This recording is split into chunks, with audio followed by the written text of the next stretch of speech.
Magandang hapon mga idol, mga katongit. Meron nagsabi, no?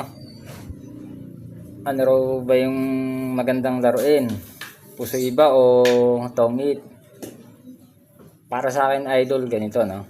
Noon na dati, ang magandang laruin, tongit.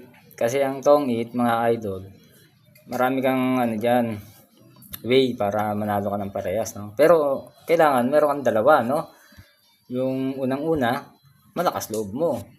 Pangalawa, magaling kang tumunog. Kasi pag meron ka niyan, lamang ka sa laro. Hindi ka basta-basta matatalo. Para sa akin yan, ha. Noon yan, dati. Kasi ngayon, hindi na ako naglalaro, eh.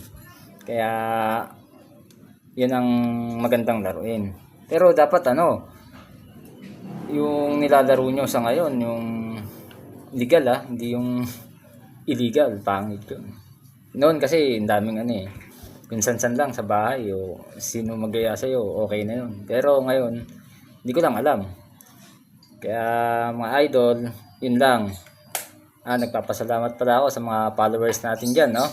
Pati sa mga viewers natin na walang sawang sumusuporta sa atin. Kaya hanggang dito na lang. Maraming salamat po ulit.